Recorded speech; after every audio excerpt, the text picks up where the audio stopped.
Hello, everyone. Sue.oneschuk here, continuing the lessons from the Workbook of A Course in Miracles. And today we are on lesson 133. And today's lesson is, I will not value what is valueless. And it says, sometimes in teaching, there is a benefit, particularly after you have gone through what seems theoretical and far from what the student has already learned, to bring him back to practical concerns. This we will do today. We will not speak of lofty, world-encompassing ideas, but dwell instead on benefits to you. We do not ask too much of life, but far too little. That's a powerful statement. Again, here. Take this one in. We do not ask too much of life, but far too little. When you let your mind be drawn to bodily concerns, to things you buy, to eminence as valued by the world, you ask for sorrow, not for happiness. This course does not attempt to take from you the little that you have. It does not try to substitute utopian ideas for satisfactions which the world contains. There are no satisfactions in the world. So when it says there's no satisfactions in the world here, what it means is there is much more than the joy and the happiness that we think satisfy us in this world. Being that with God, all things are possible.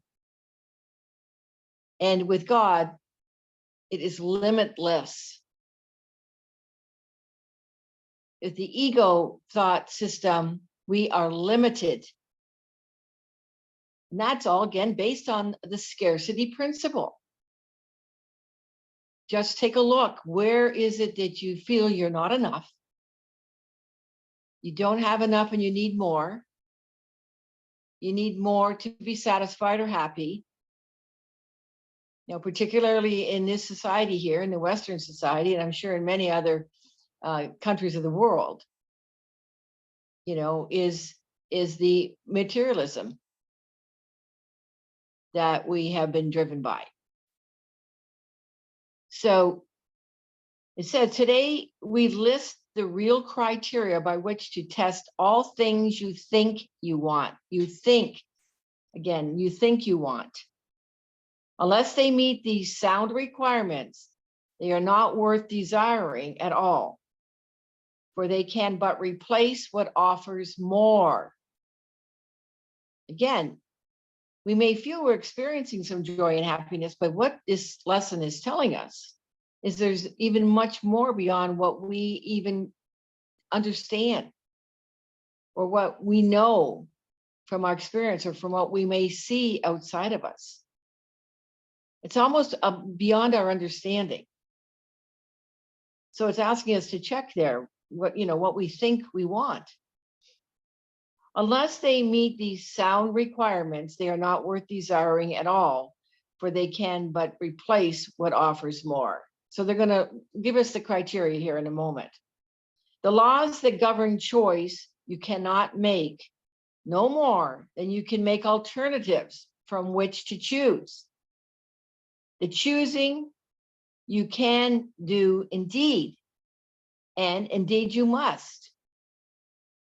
But it is wise to learn the laws you set in motion when you choose and what alternatives you choose between. Now, with that word choose here, I know way back in the beginning of my study, I didn't really understand that I have choice. And I like the expression, choosing not to choose is a choice. That being said, in actuality, I was always choosing. And as I reflect on my practice of the course, I was, choosing the ego, wondering why I wasn't experiencing peace and happiness. And as I continue to practice these lessons, and as I continue to practice them, then those experiences of joy, peace, and happiness are greater in my life and keep growing. And really, as I say that to you now, I really believe there's much more. Okay, so it says we have already stressed that there are two, however many there appear to be. The range is set, and this we cannot change. It would be most ungenerous to let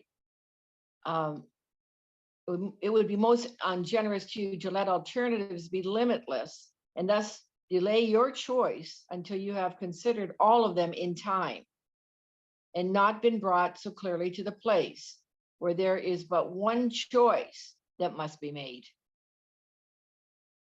That's what we're discovering. There's only one choice to be made. Another kindly related law is that there is no compromise in what your choice must bring. It cannot give you just a little, for there is no in between. Each choice you make brings everything to you or nothing. So when it says here, each choice brings you everything to you, which is God, through God, or nothing. And the ego actually brings us nothing. Therefore, if you learn the test by which you can distinguish between or distinguish everything from nothing, you will make the better choice. I'm going to read that again. Therefore, if you learn the tests by which you can distinguish everything from nothing, you will make the better choice. And that's the opportunity that we have as we continue to practice these lessons and study and understand and experience the principles of this lesson through our practice. It says, firstly, here it is, when it comes to the criteria. Firstly, if you choose a thing that will not last forever, what you choose is valueless. Now take a look. Right now, just take a look around in your environment. And, what in your environment will not last forever? Even this body.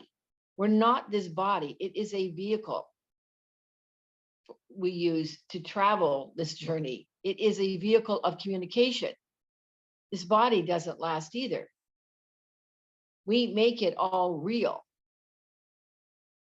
And that's a very difficult concept to understand, but just think of how much emphasis you put on the body versus your soul or your spirit. So it says a temporary value is without all value. So if it's only giving us a temporary happiness, some value just for the moment, that's what they're saying. It doesn't have the value we place on it. Again, it doesn't mean that we, do not experience some of the joy and happiness as we travel on this journey through this world. But it's saying again, there's much more with regards to happiness, to peace and the joy, rather than from our materialistic thinking. Again, those of us that have been raised in a materialistic society or culture, just look at, we spend a great deal of our time. Now, I'm implying that for everyone, but maybe it's not true for you, but take a look. We spend a great deal of our time collecting and gathering material things around us. Again, you might want to look around yourself, your present environment, and how much you have materialistically. And, as we continue on with this lesson, you'll see this gives us a great opportunity if you choose to take an inventory of your home, where is the thought more is better? And that's coming from materialism. So there's where is an opportunity in doing that inventory to really go within and do your own personal internal inventory and how much value you put on it. So it says, time can never take away a value that is real. And the Course says, love is all that's real. It's changeless. It's within us. It's within all our brothers and sisters. Again, we block it. We blind ourselves from it because we get caught up in the ego thought system with our judgments, defenses, or attacks on ourselves and on others. So what fades and dies was never there and makes no offering to him who chooses it. We make it real. He is deceived by nothing in the form he thinks he likes. Again, anything that changes is not real. And ultimately, it's valueless. So the next criteria is if you choose to take a thing away from someone else, you will have nothing left. This is because when you deny his right to everything, you have denied your own. You therefore will not recognize the things you really have, denying they are there. Who seeks to take away has been deceived by the illusion loss can offer gain. Yet loss must offer loss and nothing more. So the next consideration or criteria is that the one on which the others rest. This is the one that the other two rest. And the question here is, why is the choice you make of value to you?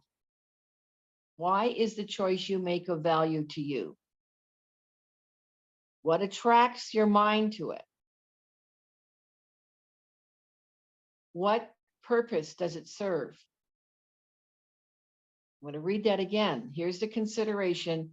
There's the one that rests, on which the others rest.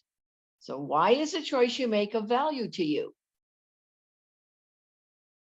What attracts your mind to it? What purpose does it serve? This is what to journal on. Here it is, easiest of all, to be deceived. For what the ego wants, it fails to recognize. It does not even tell the truth as it perceives it. For it needs to keep the halo which it uses to protect its goals from tarnish and from rust, that you may see how innocent it is. The ego's goal is to keep us mindless. Just again, check in. How much power do you give to the ego thought system? And it does not tell the truth as it perceives it. And the ego does not want us, to look at that there is a better way, that there is, that the truth is of God. Because when we are in that space of love, the ego does not exist. We can either be in the fear, which is, the ego is fear-based, or we're in the space of God, which is love. We cannot be in both places at the same time. And it spoke earlier here of choice. And this is what we are, observing within ourselves as we do this work. What choice are we making? What choices are we making? What choices are fear-based? I'm not enough. I don't have enough. I need more. I need more. Versus I am enough. And I am grateful. Love, praise, and gratitude are the ascension attitudes. And yet, there goes on to say, it's camouflage, a thin veneer. The ego, a thin veneer, which could deceive, but those who are content to be deceived. Its goals are obvious to anyone who cares to look for them. Here is deception doubled. For the one who is deceived will not perceive that he has merely failed to gain. He will believe that he has served the ego's hidden goals. Yet, though he tries to keep its halo clear without his vision, still must he perceive its tarnished edges and its rusted core. His ineffectual mistakes appear as sins to him because he looks upon the tarnish as his own, the rust, a sign of deep unworthiness within himself. Really, how worthy do you feel? How deserving do you feel to receive love? He who would still preserve the ego's goals and serve them as his own makes no mistakes, according to the dictates of his guide. His guide, the ego there. This guidance teaches it error to believe that sins are but mistakes, for who would suffer for his sins if this were so. Again, this guidance teaches it is error to believe that sins are but mistakes, for who would suffer for his sins if this were so. And so we come to the criteria for choice. That is the hardest to believe because its obviousness is overlaid with many layers of obscurity. If you feel any guilt about your choice, you have allowed the ego's goals to come between the real alternatives. So, the course is going to uncover that unconscious guilt. So as you're doing this work, if you recognize and experience the guilt, it's not, again, to go in the space of making yourself wrong because you're feeling guilty. See it as a gift that you have recognized that the guilt is there. And we're given in the practice here that when we recognize the guilt, we merely need to turn it over, let it go, put it on the altar, so to speak, give it over to the Holy Spirit, release it, and truly let it go. Not to give it to the Holy Spirit and then to start to entertain it again, but to truly let it go and let the Holy Spirit do the work. To present you with guidance and direction to peace, joy, love, and happiness, through altering your thinking and thus shifting your perception. And it says, thus you do not realize that there are but two, and the alternative you think you choose seems fearful and too dangerous to be nothingness it actually is. I'm going to read that paragraph again. And so we come to the criteria for choice that is the hardest to believe because its obviousness is overlaid with many layers of obscurity. We're dealing with many layers here. If you feel any guilt about your choice, you have allowed the ego's goals to come between your real alternatives.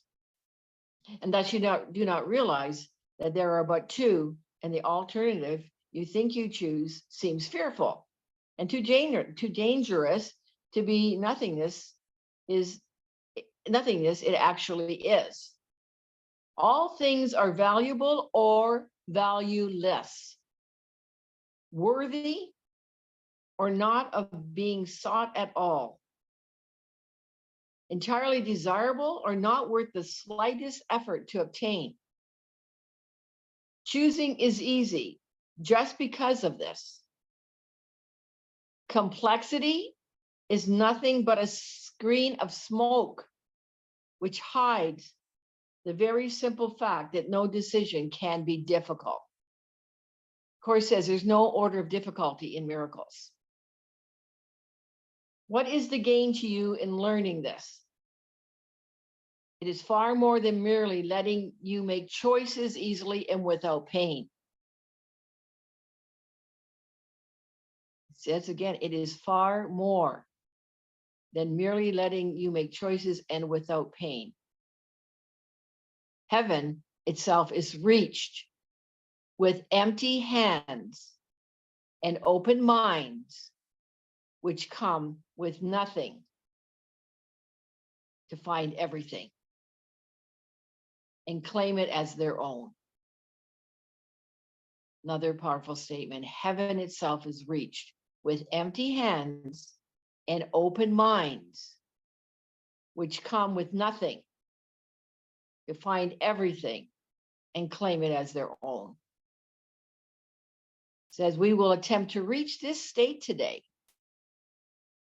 with self-deception laid aside and with an honest willingness to value but the truly valuable and the real. Our two extended practice periods of 15 minutes each begin with this. I will not value what is valueless, and only what has value do I seek. For only that do I desire to find. I'm going to read that again. I will not value what is valueless, and only what has value do I seek. For only that do I desire to find. And it says then, receive what waits for everyone who reaches unencumbered to the gate of heaven, which swings open as he comes. Should you begin to let yourself collect some needless burdens, or believe you see some difficult decisions facing you, be quick to answer with this simple thought. I will not value what is valueless. For what is valuable belongs to me. So with this lesson, again, which is, I will not value the valueless, really, it calls for radical self-discovery. That's why I've said a few times here, the importance of actually doing some journaling here. And really listing what it is that you value. Only you know that within yourself. This lesson, this practice is about making you aware of what you focus on.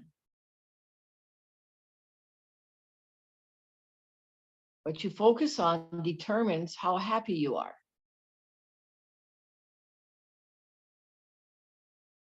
What you focus on determines what grows and what develops. And remember, again, anything that changes is not real and is valueless.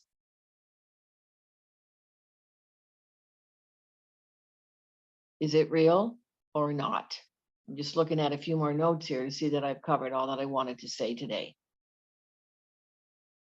Again, I want to repeat this. Those of us that are raised in a materialistic culture, our society, just look at how much time we spend on collecting or gathering. material things around us. And again, this lesson gives us the opportunity to take an inventory and to look at, where do we think more is better? All right. That's what I want to say for today with regards to this lesson 133. I will not value what is valueless.